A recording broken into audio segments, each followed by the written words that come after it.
Тоа ме мети, дали сметате дека малку избрзавте со ваквиот повик до граѓаните, бидејќи од една страна и опозицијата го оспорува датумот, а од друга страна, или сметате дека го прејудицирате датумот на кој што инсистираат владајачките партии? Не. Сметам дека не е избрзана, туку е навремена. Затоа што по сите изборни процеси народниот правобранител успеал да помогне на граѓаните, меѓутоа само на денот на изборите. Што сметаме дека не е доволно, затоа што заштитата на избирачкото право треба да е перманентна. Вие сте свесни дека во Република Македонија многу е проблематичен избирачкиот список. Тој список, како да чекаме само 20 или 30 дена, како законот што вика, пред изборите да се ажурира. Не. Токму поради тоа и се одржува оваа пресконференција. Навремено да се потсетат и граѓаните, а да им се укаже и на институциите, на граѓаните по однос на тоа дека треба да помагат, дека правото на глас е нивно и никој не може да им го одземе. Ако имаме кредибилен избирачки список, тогаш секој може кредибилно да го оствари своето право на глас. Ако немаме, тогаш немаме кредибилни избори.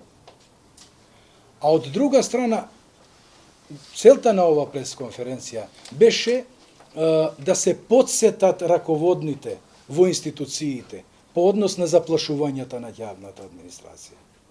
Да не помислат на такво нешто.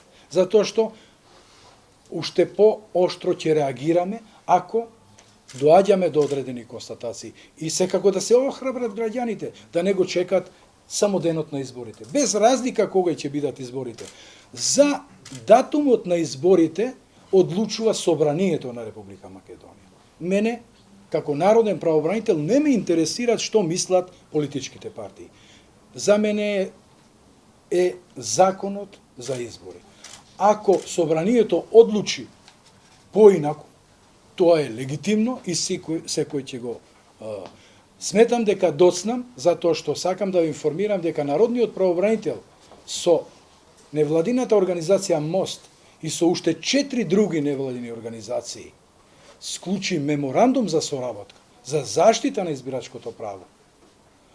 Помина повеќе од месец дена, немаме представки на граѓаните. Значи нема интерес на граѓаните да помагат во цел овој процес.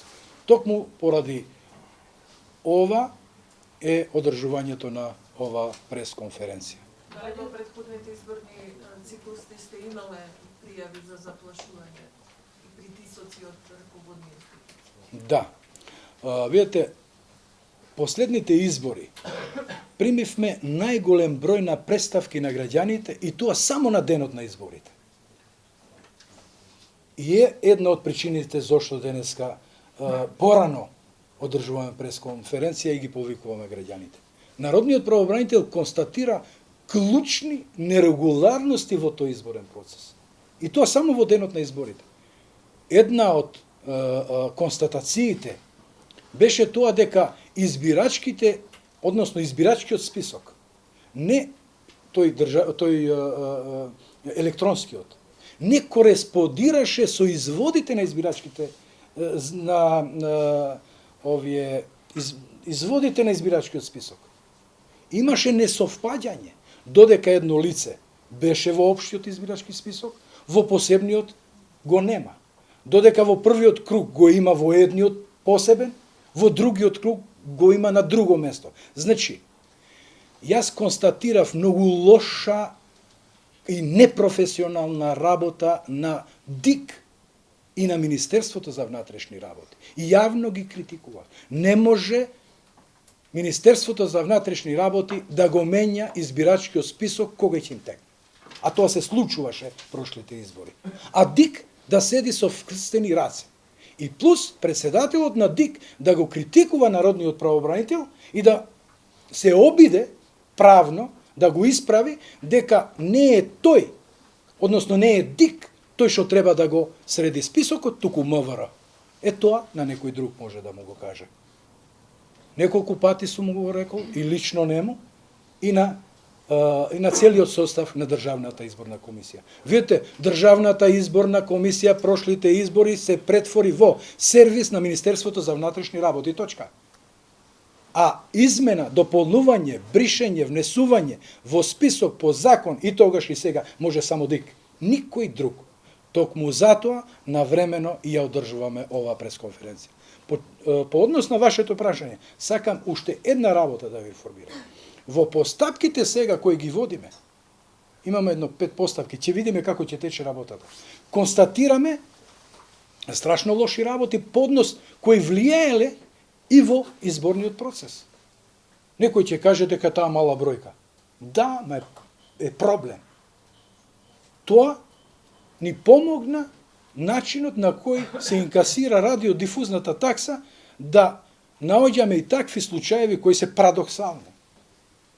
Му доаѓа решение за радиодифузна такса со адреса во МВР.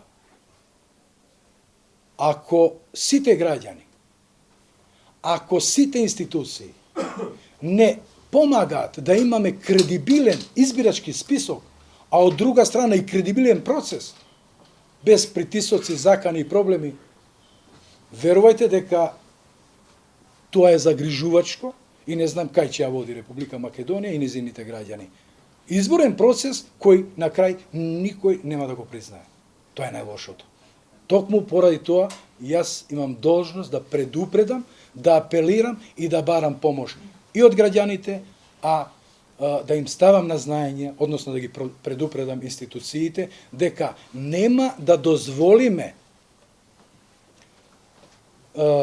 проблеми или нерегуларности кои се случиле во претходните избори, а да не ги искажеме пред објавување на годишниот извештај. Затоа што вие, како што знаете, Народниот правобранител годишниот извештај една година после тоа го објавува. Што после тоа, ако не реагираме навремено? Затоа, на овие избори, можеби, и поднос на други прашања, можеби секоја недела ќе имаме пресконференција, а после извештајот ќе биде подготвен кога и ќе дојде редот. Затоа сметам дека не се предвремени, а за вас ве информирам дека Народниот правобранител најде клучни проблеми, не само во избирачкиот список, туку и во работата од изборните органи, почнувајќи од ДИК па до...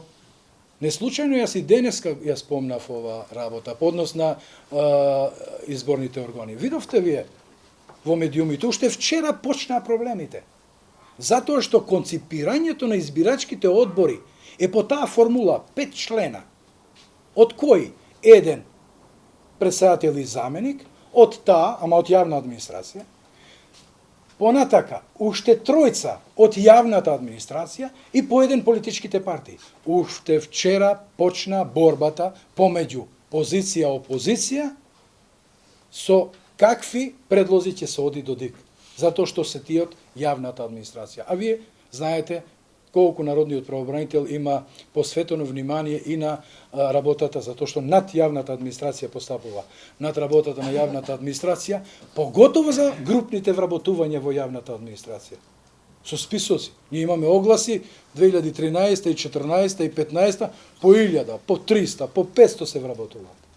Така да, сите овие се загрижености за кои треба навремено да реагираме. Да ве прашам, минатите избори за овие намотњените лица, дали имавте поплати, колку и на што се жалат? Јас не можам да ви кажам дека по број, колку. Податоците ги имаме доле, но имавме. И покрај тоа што? Пуштивме препорака до ДИК. Замислете, Државната изборна комисија се претвори над парламент, над закон. И не им дозволи тие да гласаат. Затоа што усвои акт со кој утврдуваше дали некој ќе гласа. Па одеше и понатака тие да утврдуваат што е немоćно лице. Овие се крупни проблеми. Правото на глас уставот вика дека е еднакво. Еден глас, тој треба, еден да е, државата е таа која мора да овозможи услови тој да гласа.